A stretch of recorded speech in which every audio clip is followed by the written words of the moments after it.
मुगलों के बारे में ऐसा प्रचार बंद कर दो। अब सब चीजें आ गई प्रकाश में।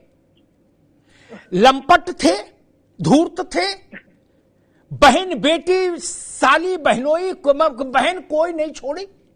क्या बेटी के साथ पिता ने संबंध बनाया और मौलानाओं से क्या क्या आप फतवा दिलवाया कि जो बाग लगाता है वो उस बाग के फल भी खा सकता है। बताओ दादा रे दादा।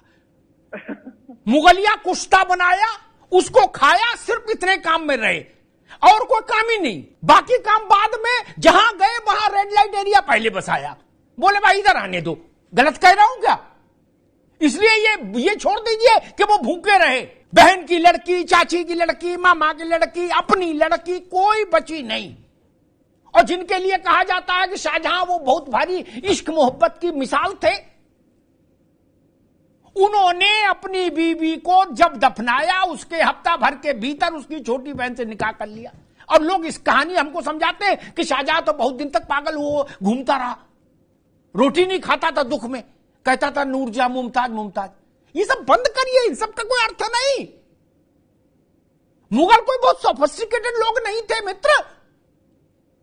क्या ये झूठ है कि उनके समय के एक इतिहासकार ने लिखा, मुफ्ती साहब अभी ने, एक उनके समय के एक इतिहासकार ने लिखा कि औरंगजेब गया दक्खन जब, तो उसके साथ जो सिपाही थे उनको रास्ते में प्यास लगी तो उन्होंने अपने साथ चलने वाले घोड़े के गले की नस काटी और उससे उसके रक्त को पीकर प्यास बुझाई। ये थे मुगल। आप बता रहे हो ये बांसुरी बजाते थे, बड़े भारी सांस्कृतिक थे, वहशी थे, लुटेरे थे, दरिंदे थे। वो क्या न्याय देंगे आलमगीरी? हिंदुस्तान में लाखों महिलाएं उनके चलते जौहर कर गई, इन्हीं लोगों के चलते। वो बता रहे महिला को न्याय दे दिया और भूखे रहे औरंगजेब।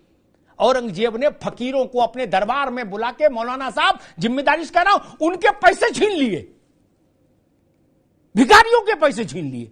ये कैरेक्टर था।